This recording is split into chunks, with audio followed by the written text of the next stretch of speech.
Amid a pausing of launch program of Foothill project, construction works on Nagaland Foothill Road has been officially launched by construction companies on February 21 with MLA Achumbemo Kikon as special guest. Naga Students Federation calls for reserving 80% of teaching and non-teaching positions for indigenous state of Nagas. Federation submits a letter to NU's Vice Chancellor citing concerns over employment stability and local representation. Regional Transport Authority Dimapur held its board meeting on February 20, where key transport-related issues discussed, including restriction of heavy vehicle parking around Unity Gate and Patkai Bridge. Inauguration ceremony for newly established practice cricket pitches in Kohima district takes place on Friday at Kohima Science College. KSC Principal Tamchin Wapang graces as special guest. Special Task Force of Assam Police arrested Chancellor of USTM Mahbubul Hake from Guwahati on February 21. Arrest follows allegations of unethical practices in education. Case registered in Karimganj.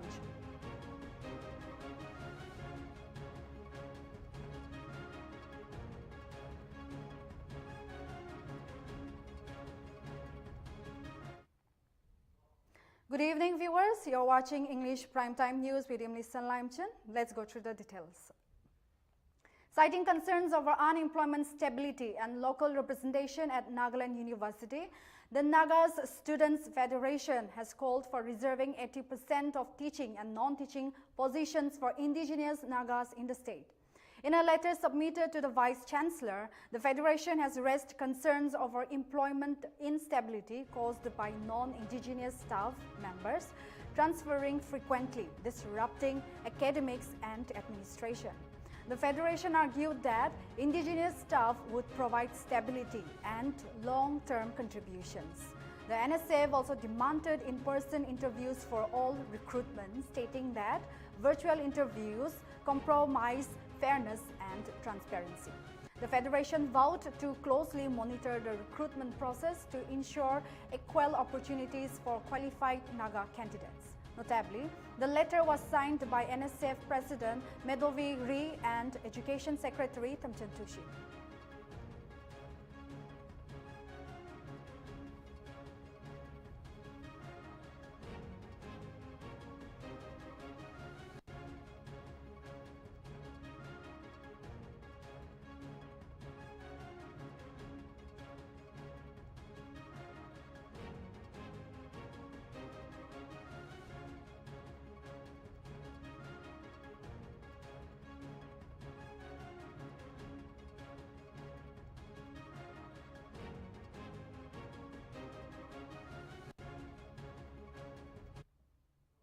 The Regional Transport Authority Dimapur held its board meeting on February 20 in the office chamber of the Deputy Commissioners in Dimapur. The meeting was chaired by Deputy Commissioner of Dimapur, Dr. Tinuchungshi Chang, who also serves as the chairman of the RTA, and was attended by all board members and representatives. During the meeting, key transport-related issues were discussed, including the restriction of heavy vehicle parking around Unity Gate and Patkai Bridge. The board also deliberated on relocating taxi and ticket counters to the interstate bus terminal and formed a committee to study its implementation. Discussions were held regarding restrictions and alternate routes for manual rickshaws and thelawalas with the Dimapur Municipal Council and the officer in charge traffic assigned to study the matter. The board also addressed concerns about parking fees at Dimapur Railway Station, where both railway authorities and the DMC currently collect charges from taxis. It was decided that the DMC would engage in discussions with railway authorities to resolve the issue. The RTA board also reviewed speed limits for different types of roads and decided to write to the state government for official implementation. Additionally, the possibility of establishing separate RTA boards for Chumukirima and Newland was discussed, with a decision to submit a proposal to the state government.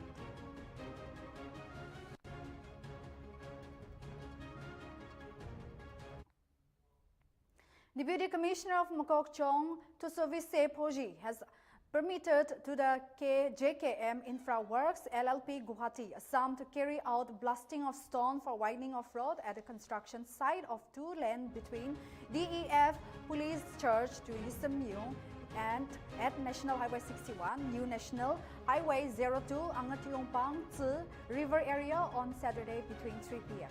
The contractors were asked to ensure safety and security of the life and property of the public using the road. The company were requested to follow all the relevant rules of Explosive Act/Rule 2008.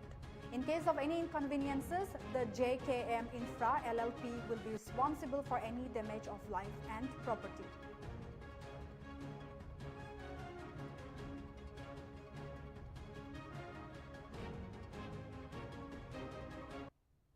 The inauguration ceremony for the newly established practice cricket pitches in Kohima district took place on Friday at Kohima Science College. With this development, the pitches will be officially opened at 3 locations: DKL Ground, TM School Ground, and Kohima Science College Ground.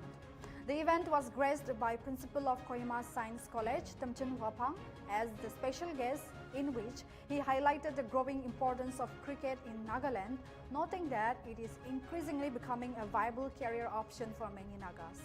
Meanwhile, President of the KDCA, Mangovile Sakre, also spoke about Kohima's potential to become a thriving cricket hub.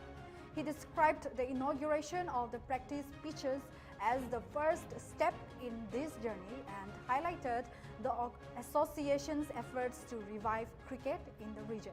Additionally, he revealed that 14 players from Kohima are currently representing Nagaland in various categories: under 23 girls 1, senior women's team 4, under 16 boys 2, under 19 boys 4, and under 23 men's team 3.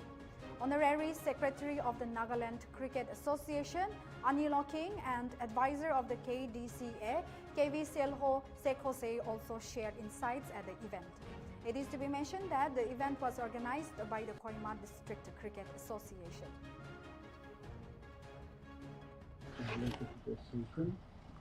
Respected members of the Kohima District Cricket Association and all the officials who are involved in the game of cricket, and my dear students. It's a proud day for all of us, and I would like to acknowledge your wisdom and thank you all for bringing this facility to Kohima Science College. It's a proud moment for us, and definitely it will help so many students to fine-tune their talents. My dear students and my respected officials, to provide a world-class sporting facility is one of the most difficult tasks for any organization. Even a government like India cannot provide a world-class sporting facility even today.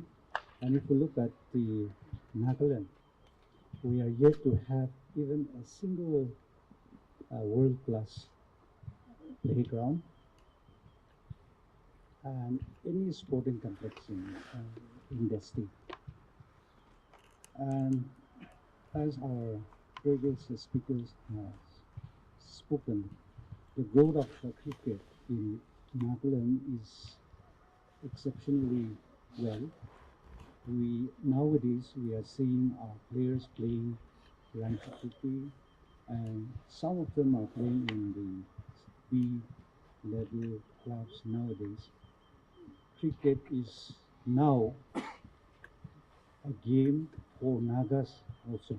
It is not only for people like Sachin Tendulkar or Vinod Kambli and so on, or Rohit Sharma and so on, but now we can play cricket and earn a living. It's a great privilege. And if you look at the cricket development in the state, it is one of the fastest. And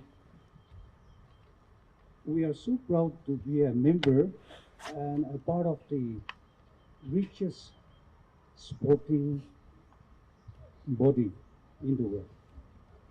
particularly in the world of cricket. The world of cricket is now controlled by the BBC, and we are the richest cricketing board in the world, and now we are a part of the cricketing body. Very soon, we expect that some of our boys and girls will be playing IPL very soon. And for these people, their future is very, very bright.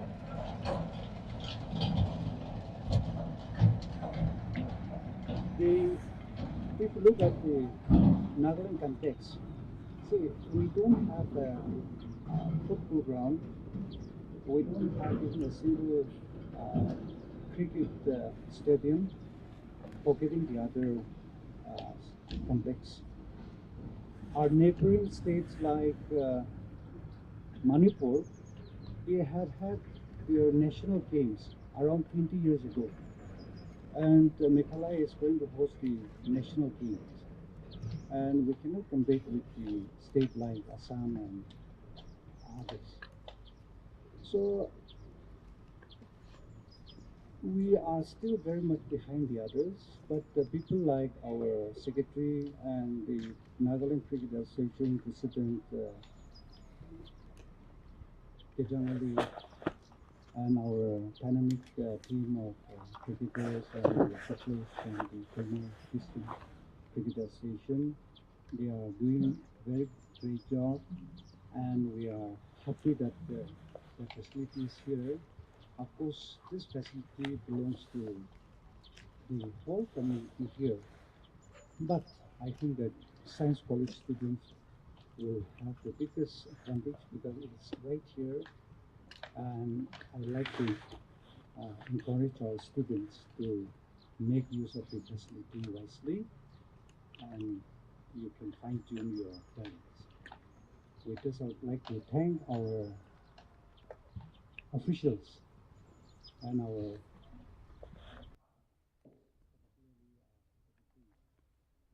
The Sovima Village Council on Friday resolved to strictly implement the provisions of the Kotpa 2003 and directed those shops violating these provisions to be penalized and their trade licenses to be cancelled. The council stated that it has been reported of shops selling cigarettes and other tobacco products such as gutka, tala, shikar, rajnikanta, etc. in close proximity of educational institutions in the village. Hence, the council reiterated that it strictly implement its earlier resolution to expel from the village any person found selling intoxicants or psychotropic substances within the jurisdiction of the village, and the property from where the sale of these banned substances had been found will be seized by the council. Additionally, youth volunteers accompanied by Gaumbras VCMs will be conducting regular checking to implement these resolutions and necessary actions to be taken on the spot against defaulters.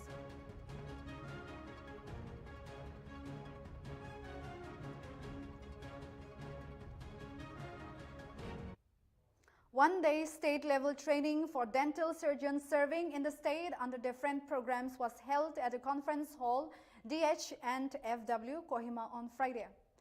Department of Health and Family Welfare Director Dental Dr. Maribeni Odio graced the training program as a special guest, where she stressed on the importance of the National Oral Health Program under National Health Mission and how it plays a crucial role in improving oral health in India.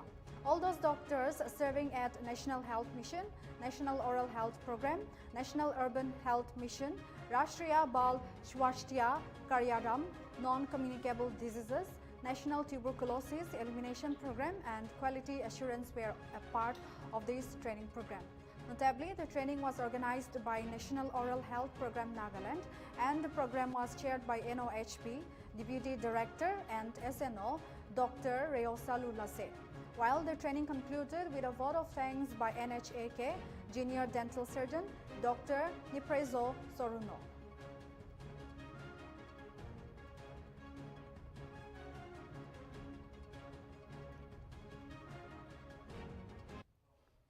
In a landmark move for the financial accessibility, the State Bank of India has inaugurated its first ever branch in Pugoputo of Zenaputo district on Friday. The inaugural program was held at Pugoputo Town Hall, where MLA Dr. Sekato A. Sema unveiled the inauguration plaque in the presence of ADC Pugoputo, Tiamaran Chang, Regional Manager of SBI, Loko Peter, and Regional Business Office Mokokchong. This event marks a transformative step for the entire Pugoputo subdivision, which previously relied on distant banks in other districts such as Seminyu and Kolima for formal banking services. Despite its broad population and economic potential, the absence of a major banking institution hindered financial access for many. The new branch is set to improve access to essential banking services and opened up a new set of varied opportunities for the people of Pugoputo.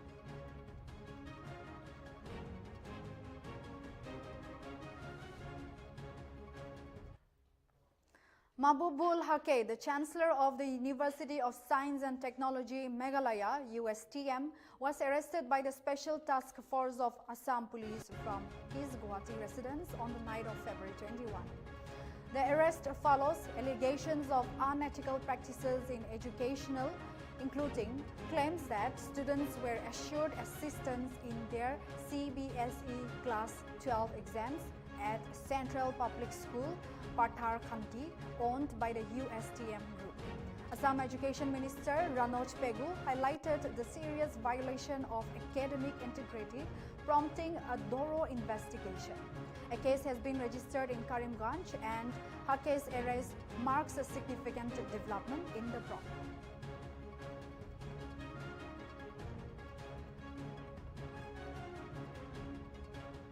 Prime Minister Narendra Modi is set to inaugurate the Advantage Assam 2.0 Summit on February 25 at Khanapara Veterinary College Field in Guwahati.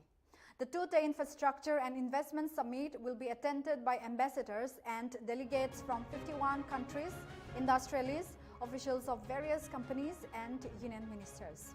With a focus on boosting Assam's industrial sector, the event aims to attract investment, encourage entrepreneurship in MSME sectors and startups, and showcase the state's potential as a major investment destination. Prime Minister Narendra Modi will inaugurate the Advantage Assam 2.0 Summit on February 25.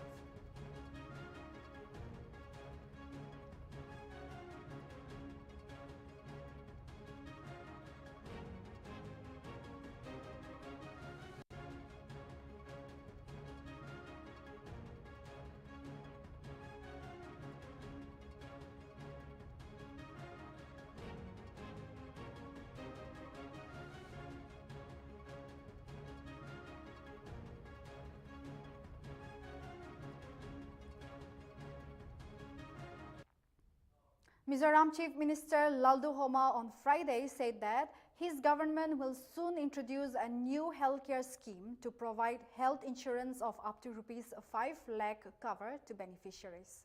He said that the new healthcare scheme is expected to be implemented in the new financial year. During a discussion on the motion of thanks on the governor's address in the ongoing budget session, the Chief Minister said that initially the Zoram's People Movement (ZPM) government pursued the initiative taken by the previous Mizo National Front dispensation headed by former Chief Minister Zoram Tanga to roll out healthcare scheme with a Rs 1,000 crore loan support from the Asian Development Bank.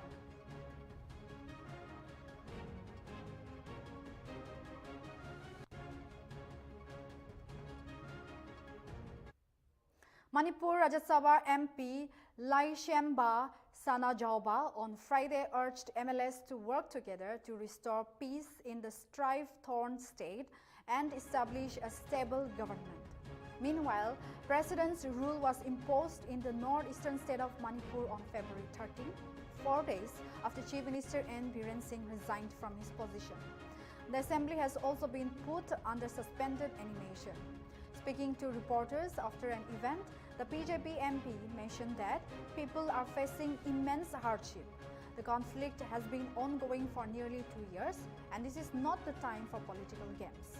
A united effort is needed to find a solution and ease people's sufferings.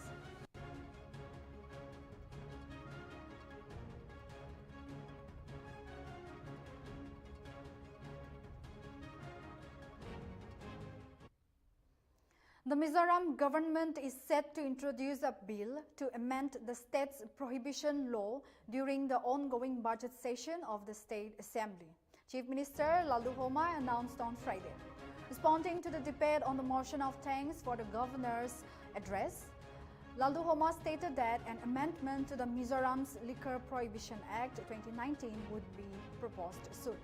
Lalu Homa also mentioned that the current Mizoram Liquor Prohibition Act was enacted by the previous Mizo National Front government in 2019, but was amended in 2022 to allow the sale of locally produced grape wines.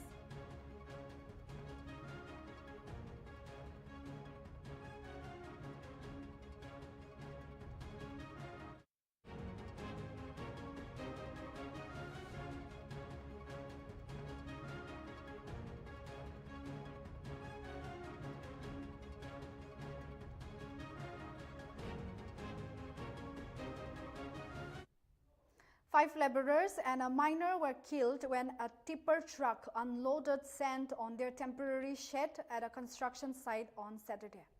Meanwhile, the incident occurred in the wee hours of the day at the site of a bridge project at Pasaudi Chandol in Faridabad, Tehsil.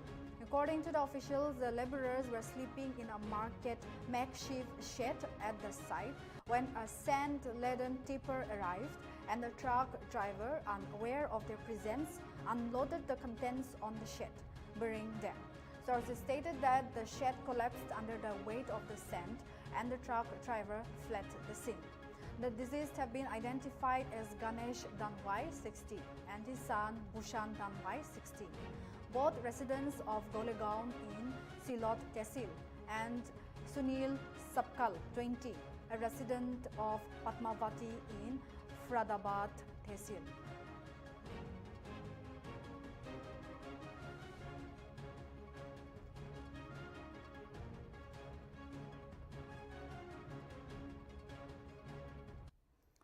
A severe bird flu outbreak has killed 7,000 chickens at a poultry farm on Saturday in Cherukupali village, Nalgonda district, despite efforts by zonal doctors from Hyderabad to save them. The farmers, who estimate these financial losses at approximately rupees 3 lakh, has buried the dead chicken using a JCB and is now seeking compensation and support from the government and insurance companies. This incident comes amid recent reports of bird flu outbreaks in several states, including Andhra Pradesh, Maharashtra, Jharkhand, and Kerala.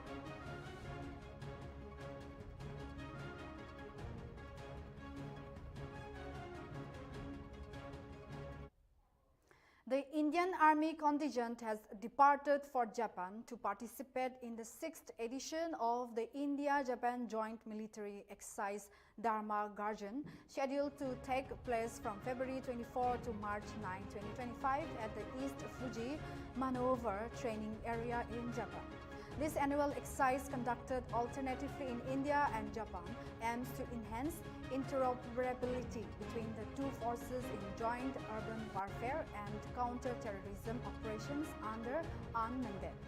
The Indian contingent of 120 personnel, mainly from the Madras Regiment, will join forces with Japan's 34th Infantry Regiment to focus on joint planning, tactical drills, and disaster response strategies, promoting bilateral defense cooperation and regional security.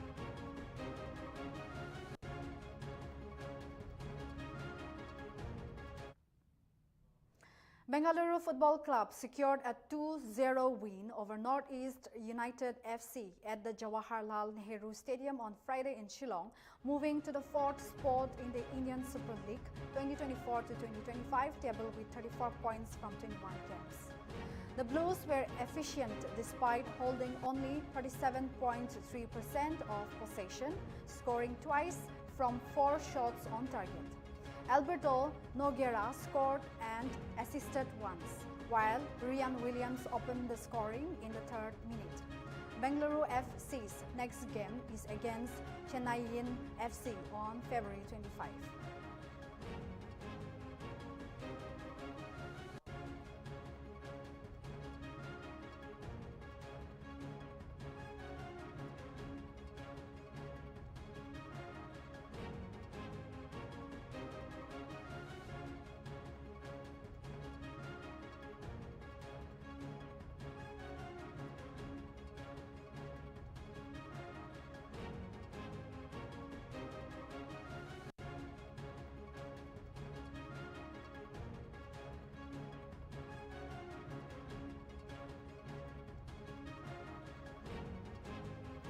Datia Airport in Madhya Pradesh has been granted a license as a public aerodrome under the 3C/VFR category on February 22 by the Directorate General of Civil Aviation, making it the 8th public airport in the state.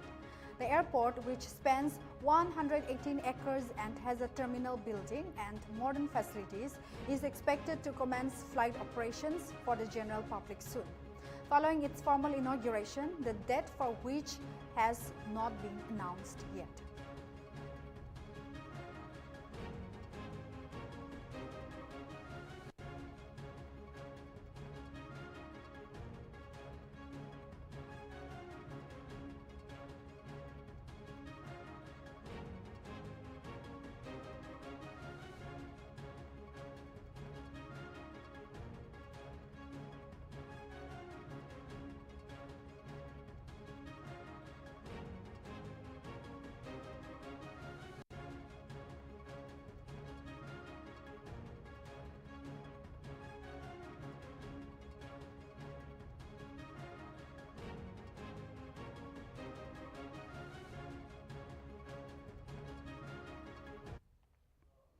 Amid opposing the launching program of Foothill project, the construction works on Nagaland Foothill Road have been officially launched by the construction companies on February 21, with MLA Achumbemo Kikon as the special guest.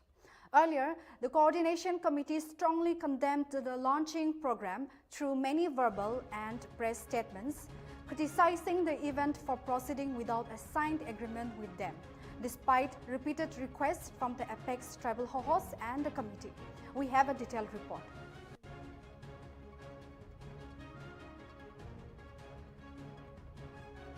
Thank you so much, sir, for giving your time. So, in regard to this Nagaland Foothill Road, since you have already launched a few minutes back, Correct. so we have some questions to ask regarding about this. Since the NFHRCC, they are totally opposed of this program. So, what do you say on that? You see, for us, we appreciate the efforts put in by the Nagaland Foothill Road Coordination Committee so far. And see, it's a dream project for the entire Nagas. And therefore, all of us, individually, as well as from the organization perspective, are expected to play a contributory positive role. So therefore, it is my wish that the Foothill Committee also come forward in the, helping the work start on time, also do the work on within specification, and most of all, very important part is to complete the work within time, because our people have suffered a lot, and therefore I am very anxious as the elected member representing this area.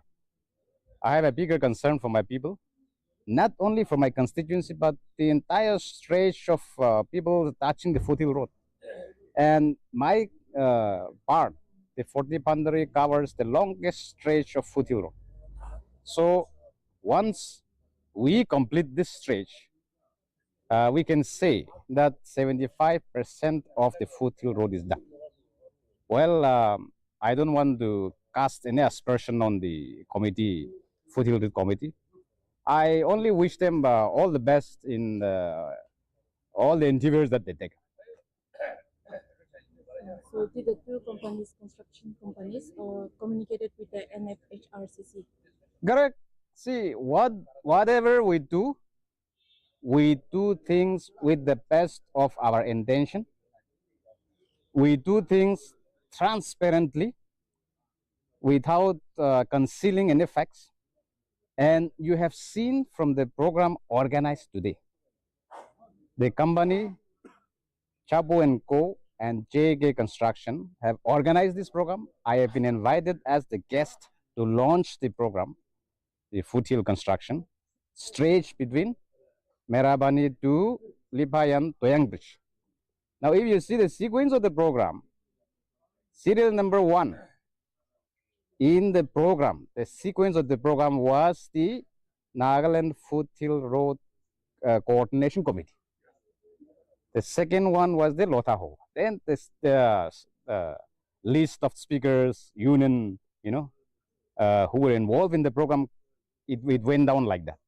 So you see the level of recognition that we have accorded to them, the importance that we have shown their contribution to this foothill road is reflected already in the program. Well, it was their decision not to turn up, so we have no comment on that. It is up to them. We don't want to, go further than that.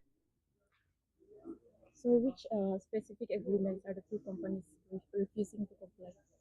Well, you see, there, in the first place, when you are given a contract work, the government examine the credentials of your past activities and also your competency on executing, taking up any work, especially on a road construction like this, a high magnitude of a foothill road. So after your credentials are examined, you are awarded a contract. When you receive the work order, the firm who have been awarded the work are bound by certain contract. Contract means an agreement between the government and the firm. And they have already signed that contract with the government with a lot of terms and conditions saying that they will work within the specifications. They will do according to the, the guidelines laid down by the government. And they will complete the work within time. So there are lots of conditions being imposed on the firm, whoever has been awarded the work. Now, beyond that, if any individual or any association coming in to enter into another agreement will amount to usurping the power of the government, which I am against. I am a part of the government as an elected member. I am also aware of the powers and functions of the government and also the parameter of an association where their role is required, where their intervention is also not required. So these are certain, criteria. These are certain aspects which our people and Naga people as a whole must realize. The intervention of an association where it is required, the intervention of an association where it is not required. And in this context, I think the firm has already entered agreement with the government of Nagaland, with the Department of Road and Bridges, and therefore there is no necessity whatsoever to enter another agreement with any group of people or any association. That was English Primetime News with Mr. Limchen. Keep watching NLTV for more news and updates.